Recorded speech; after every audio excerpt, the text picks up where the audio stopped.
نحمده ونصلي على رسوله الكريم اما بعد فاعوذ بالله من الشيطان الرجيم بسم الله الرحمن الرحيم رب اشرح لي صدري ويسر لي امري واحلل عقدة من لساني يفقهوا قولي۔ ہمارا آج کا موضوع ہے روحانیت۔ روحانیت کیا ہے؟ روحانیت کا لفظ روح سے نکلا ہے کہ انسان کے اندر جو روح اللہ نے ڈالی ہے اس کی نشو و نما ہو، اس کی ترقی ہو، وہ مضبوط ہو، وہ قوی ہو، تاکہ انسان ایک بہتر انسان بن سکے۔ روحانیت کیا ہے؟ خدا اس کو ابدی طور پر گلاب کے پیڑ کے روپ میں دکھا رہا ہے۔ یعنی روحانیت کو آپ سمجھنے کے لیے ایک مثال کو ذہن میں رکھیں۔ گلاب کے پیڑ میں کانٹا بھی ہوتا ہے اور پھول بھی۔ نوکیلے کانٹوں کے ساتھ خدا اسی شاخ میں ایک پھول اگاتا ہے جس میں مہک ہو، جس میں رنگ ہو، جو اپنی خوشبو سے دور تک کے لوگوں کو معطر کر دے۔ یہ ہے روحانیت کا قدرتی نمونہ۔ یعنی کیا مثال ہے کہ جس طرح گلاب کانٹوں کے بیچ میں رہتا ہے، ایک ہی شاخ پر کانٹوں کے ساتھ رہتا ہے، اور کانٹوں کے بیچ میں رہتے ہوئے اس کے اندر خوشبو بھی ہے، رنگ بھی ہے، اور ایک اٹریکشن ہے، اور وہ لوگوں کو خوش کرتا رہتا ہے۔ اسی طرح انسان بھی ایسے ماحول میں رہتے ہوئے جو کانٹوں سے بھرا ہوا ہے وہ لوگوں کے فائدے کا بن جائے، اور یہ صرف اسی وقت ہو سکتا ہے جب اس کی اسپرچولیٹی جو ہے وہ اسٹرانگ ہو۔ یہ ہے روحانیت کا قدرتی نمونہ۔ روحانیت نام ہے کانٹوں کے بیچ میں پھول بن کر رہنے کا۔ روحانیت یہ ہے کہ آدمی زندگی کے کانٹوں میں نہ الجھے، وہ بھڑکنے والی باتوں پر نہ بھڑکے، ناخوشگوار تجربات اس کے اعتدال کو بھنگ نہ کرے۔ کہتے ہیں رنگ میں بھنگ ڈالنا، یعنی اس کے اعتدال کو خراب نہ کرے۔ دوسروں کا ناپسندیدہ روپ اس کے اندر غصہ اور انتقام کے جذبات نہ پیدا کرے۔ وہ خود اپنے اصول کے تحت جیے۔ اس کی ذہنی سطح اتنی بلند ہو چکی ہو کہ پتھر مارنے والے کا پتھر اس تک پہنچ ہی نہ سکے۔ یعنی لوگوں کی باتوں اور لوگوں کے تانوں اور لوگوں کے ہرٹ کرنے والے رویوں کو وہ اس طرح نظر انداز کر جائے جیسے کوئی بات ہوئی ہی نہ ہو۔ روحانیت کو قرآن میں ربانیت کہا گیا ہے۔ آپ لوگوں نے تعلیم القرآن جب شروع کیا تو آپ کو ایک آیت یاد کرائی گئی تھی، اور وہ قرآن مجید پڑھنے کا مقصد تھا کہ کیوں پڑھا جائے قرآن مجید اور اس سے ہمیں کیا حاصل کرنا ہے۔ اور وہ آیت ہے سورۃ آل عمران کی، وَلَٰكِن كُونُوا رَبَّانِيِّينَ بِمَا كُنتُمْ تُعَلِّمُونَ الْكِتَابَ وَبِمَا كُنتُمْ تَدْرُسُونَ۔ لیکن یہ کہ تم ربانی بن جاؤ، رب والے، کیونکہ تم قرآن کی تعلیم دیتے تھے اور قرآن کو پڑھتے تھے۔ تو قرآن کو پڑھنے پڑھانے کا بھی اصل مقصد کیا ہے؟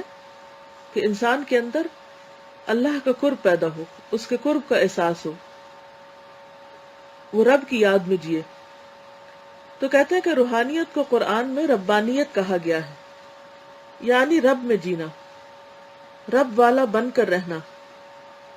جو لوگ انسانی جھگڑوں میں جیے وہ اپنے قریب کی باتوں سے اثر لیتے رہتے ہیں، کبھی ایک کی بات سے ہرٹ ہو گئے، کبھی دوسرے کی بات سے، اور پھر وہ اپنا کام بھول جاتے ہیں، اپنا مقصد فراموش کر دیتے ہیں اور کچھ کرنے کے قابل نہیں رہتے۔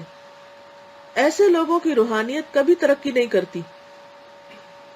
مگر جو آدمی اپنے آپ کو اتنا اٹھائے، یعنی اتنا اونچا لے جائے کہ وہ اپنے فکر اور خیال کے اعتبار سے ربانی سطح پر جینے لگے، وہ لوگوں کی باتوں سے بے نیاز ہو جاتا ہے۔ یعنی اسے کوئی کچھ بھی کہے تو اسے پرواہ نہیں ہوتی، یعنی محسوس ہوتا ہے لیکن اس کے بعد وہ بھول جاتا ہے اس کو، اور اسے نظر انداز کر کے اپنے اعلیٰ مقصد کے ساتھ مشغول رہتا ہے۔ ربانیت کی صورت میں وہ اتنی بڑی چیز پا لیتا ہے کہ ہر دوسری چیز اس کی نظر میں چھوٹی ہو جاتی۔ ایسے آدمی کے اندر یہ طاقت پیدا ہو جاتی ہے کہ وہ گالی سن کر مسکرا دے، وہ غصہ دلانے والی بات کو بھلا دے، وہ کانٹے کا استقبال پھول کے روپ میں کر سکے، روحانی انسان اپنی روحانیت یا ربانیت کی صورت میں اتنی بڑی چیز پا لیتا ہے کہ اس کے بعد اور کسی چیز کی تمنا نہیں رہتی، کیونکہ وہ انسان کو ملنے والی نعمتوں میں سب سے بڑی نعمت ہے۔ ظاہر ہے کہ جس کو اللہ کی یاد اور اللہ کی محبت نصیب ہو جائے اور ہر کام اللہ ہی کے لیے کرنے کا جذبہ اس کے اندر پیدا ہو جائے اور اس کو یہ طاقت نصیب ہو جائے اللہ کی طرف سے کہ پھر وہ جب اللہ کی یاد میں کوئی کام کرے تو چھوٹی چھوٹی باتوں کو وہ محسوس ہی نہ کرے، یہ چیز اس کے اندر حسد یعنی دوسروں سے جیلس ہونا کہ کسی اور کو کیوں نعمت مل رہی ہے، خود غرضی کہ سب کچھ مجھے ہی ملے، اور استحصال یعنی دوسروں کے حقوق پامال کرنا اور دوسروں کے ساتھ زیادتی کرنا، اس کے جذبات کو ختم کر دیتی۔ وہ اتنا زیادہ پا لیتا ہے کہ اس کے بعد کوئی اور چیز پانے کے لیے باقی نہیں رہتی۔ یہی وہ لوگ ہیں جن کے مجموعے سے وہ سماج بنتا ہے، یعنی وہ معاشرہ یا سوسائٹی وجود میں آتی ہے جو سورج کی طرح چمکے اور باغ کے روپ میں لہلہائے۔ یعنی واقعی ان لوگوں کے باہمی تعلقات دنیا میں بھی اتنے خوشگوار ہوتے ہیں کہ باہم ایک دوسرے کے ساتھ رہتے ہوئے وہ خوشی محسوس کرتے ہیں۔ تو آج کے لیے اتنا ہی کافی ہے۔ اگر اس میں مزید آپ کے کچھ سوالات ہوں یا جو بھی عمل کی باتیں ہوں اس پر آپ غور کیجیے۔ سر ایک اسٹوڈنٹ لکھتی ہے کہ انہوں نے اپنا ایکسپیرینس لکھا ہے ٹاپک کے حوالے سے۔ استاذہ آپ نے کسی بات کی وضاحت میں ایک جملہ کہا کہ جس کے اندر روحانیت ہو وہ لوگوں کی باتوں، تانوں اور ہرٹ کرنے والے رویوں کو اس طرح ہینڈل کرتا ہے جیسے کچھ ہوا ہی نہیں۔ میں اسی پر سوچتی رہی۔ ہسبینڈ کا فون آیا اور انہوں نے میرے بھائی کے بارے میں کچھ ایسی باتیں کی جن سے میں بہت ہرٹ ہوئی، اور ساتھ ہی مجھے بھی بلیم کیا کہ تمہارا خاندان، تم سب ایسے ہو وغیرہ وغیرہ۔ اب میرے ساتھ دونوں باتیں ہوئی، مجھے تانے بھی ملے اور میں ہرٹ بھی ہوئی۔ میں نے خاموشی سے سنا اور کہا کہ شام کو بات کریں گے۔ نماز پڑھی اور بعد میں آپ کی یہی بات ذہن میں آئی۔ ہسبینڈ آئے تو میں نے اس بات پر عمل کیا کہ جیسے کچھ ہوا ہی نہیں۔ ان کو مسکرا کر ویلکم کیا، کھانا سرو کیا۔ میرے ہسبینڈ کچھ شوق میں لگے۔ کھانا کھانے کے بعد ہم چائے پی رہے تھے کہ میرے ہسبینڈ نے کہا آئی ایم سوری، میں نے آج تمہیں اتنی غلط باتیں کہی، مجھے یہ نہیں کہنا چاہیے تھا۔ میں سوچ رہا تھا گھر آؤں گا اور تمہاری شکل نظر ہی نہیں آئے گی، مگر تمہارا مسکرانا، میرے ساتھ کھانا کھانا، کوئی گلا شکوہ نہ کرنا، ان سب باتوں نے مجھے احساس دلایا کہ میں نے غلط کیا۔ میں نے انہیں کہا کہ یہ تو تعلیم القرآن کلاس کی برکت ہے اور میں نے کوشش کی کہ اس پر عمل کروں۔ استاذہ جزاک اللہ خیر، آپ نے ہماری آنکھیں کھول دی اور ہمارے علم اور عمل دونوں کو پختگی عطا فرمائی۔ الحمدللہ، اللہ تعالیٰ اور زیادہ برکت ڈالے سب کے عمل میں۔ استاذہ ایک اور کمنٹ ہے، انہوں نے لکھا ہے کہ ایسا بہت ہوتا ہے کہ ہم لوگوں کے ساتھ جب معاملہ کرتے ہیں تو بہت اچھا کرتے ہیں اور ان کی بری باتوں کو بھی برداشت کر لیتے ہیں اور صبر بھی کرتے ہیں تاکہ اللہ تعالیٰ راضی رہے، مگر اگر وہی بات ہمارے رشتے دار یا شوہر کہیں تو نہ ہم صبر کرتے ہیں نہ ہی جذبات پر کنٹرول کرتے ہیں، بعد میں سوچیں تو برا بھی لگتا ہے۔ استاذہ اس کی وجہ سے دل بہت پریشان رہتا ہے۔ آپ کچھ ایسا طریقہ بتائیں کہ ہم اپنے اندر کس طرح ایسی روحانیت لائیں کہ ہر ایک کے ساتھ ایک ہی جیسا معاملہ ہو، چاہے باہر والے ہوں یا گھر والے ہوں۔ بات یہ ہے کہ گھر والوں سے چونکہ ہماری توقعات زیادہ ہوتی ہیں، ایکسپیکٹیشن زیادہ ہوتی ہیں، تو اس لیے ہرٹ بھی زیادہ ہوتے ہیں۔ یہ بالکل ایک قدرتی بات ہے۔ دوسری بات یہ ہے کہ گھر والوں سے ہمارا معاملہ روز رہتا ہے، باہر والوں سے تو کبھی کبھی ہوتا ہے یا دن کے کچھ حصے میں ہوتا ہے، لیکن گھر والوں کے ساتھ صبح شام ہوتا ہے، تو وہ اس فریکوینسی کی وجہ سے اور ان توقعات کی وجہ سے پھر ٹکراؤ بھی زیادہ ہوتا ہے۔ لیکن اس کا یہ مطلب نہیں کہ ہم اپنے آپ کو کوئی ایکسکیوز دے دیں۔ انسان جب ایک شعوری زندگی بسر کرتا ہے، جیسے کہ آج بھی انشاءاللہ ٹاپک ہوگا تقوی، اور تقوی ایک شعوری زندگی کا نام ہے، کہ انسان جب صبح ایک دفعہ اٹھ جائے، نیند سے جاگے، تو وہ صرف نیند سے نہ جاگے بلکہ غفلت کی نیند سے بھی جاگے۔ اور غفلت کی نیند سے جاگنے کا مطلب یہ ہے کہ انسان اپنے حال کا سب سے پہلے جائزہ لے، اپنے اعمال کا جائزہ لے کہ وہ کیا کر رہا ہے، اپنی غلطیوں کو خود دیکھنے والا ہو کہ کہاں کمی کر رہا ہے، کہاں کس پہ زیادتی کر رہا ہے۔ تو انشاءاللہ تعالی جب ہم شعوری زندگی بسر کریں گے اور اپنی غلطیاں نظر بھی آتی جائیں گی تو ساتھ ساتھ اصلاح بھی ہوگی۔ اصلاح کے باوجود، کوشش کے باوجود پھر بھی غلطیاں ہوں گی، لیکن جب انسان ایک منزل کی طرف چل پڑتا ہے تو آخر کامیاب بھی ہو جاتا ہے۔ اور انشاءاللہ اس سفر میں آپ جو وقتاً فوقتاً کامیابیاں حاصل کریں گے، جیسے ابھی ایک بہن کا آپ نے ایکسپیرینس سنا، تو اس سے آپ کی ہمت افزائی اور زیادہ ہوگی۔ یہ بھی یاد رکھیے کہ شیطان بھی اور زیادہ کوششیں آپ کے خلاف کرنے لگے گا کہ اب یہ شخص میرے ہاتھ سے پھسلنے لگا ہے، میں اس کو اپنے پھندے سے جانے نہ دوں، کیونکہ یہ سب شیطانی کاروبار ہے اور فریب کاری ہے کہ وہ ہمیں انہی باتوں میں الجھائے رکھتا ہے تاکہ ہم کوئی مفید اور مثبت کام کرنے کے قابل نہ ہوں. ہماری ساری انرجیز کو، ہماری ساری طاقتوں کو گھن لگ جاتا ہے، ہم کمزور ہو جاتے ہیں اور کوئی پروڈکٹیو اور تعمیری کام نہیں کر سکتے. لہٰذا اس اعتبار سے بھی ہمیں چوکنا رہنے کی ضرورت ہے اور ہمیں مزید اللہ تعالیٰ کی مدد اور دعا اور شیطان سے حفاظت کے لیے اللہ کی مزید مدد کی ضرورت ہے، اور اس کے لیے دعا اور اذکار اور مخصوص حالات میں خصوصی طور پر نماز، جیسے اللہ تعالیٰ کا حکم ہے یا ایھا الذین آمنوا استعینوا بالصبر والصلاۃ، تو صبر کے ساتھ ساتھ نماز کے ساتھ اللہ کی مدد.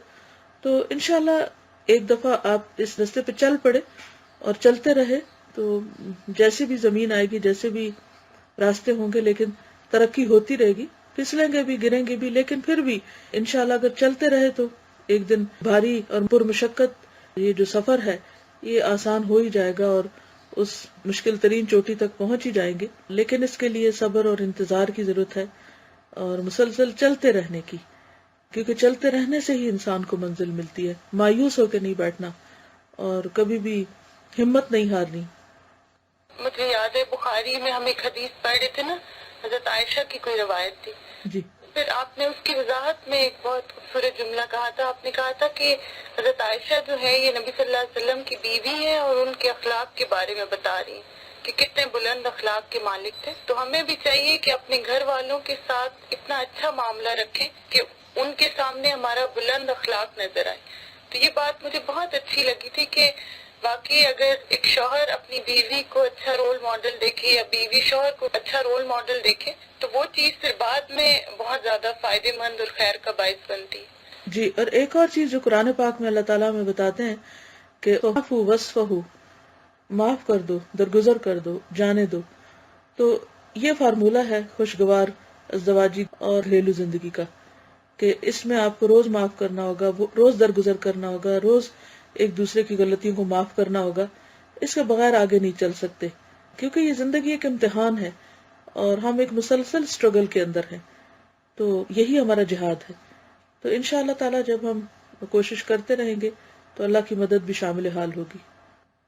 اور سادہ ایک اور ہے، انہوں نے لکھا ہے کہ آج کا ٹاپک روحانیت بہت ہی پر اثر تھا. ہمارے لیے یہ سبق ہے کہ ہمیں سب سے زیادہ اہمیت اللہ تعالیٰ کی رضا کو دینی چاہیے اور اس کے لیے ہر سخت بات اور مشکل کو مسکرا کر برداشت کریں، کیونکہ اس کے بدلے میں انسان کو وہ چیز حاصل ہوگی جو ساری دنیا کی چیزوں سے بڑھ کے ہے، یعنی اللہ کا قرب. میرا سوال یہ ہے کہ کیا میں اس ٹاپک کا مفہوم صحیح سمجھی ہوں؟ جی ہاں، آپ درست سمجھیں. اللہ آپ کی سمجھ میں اور اضافہ فرمائے.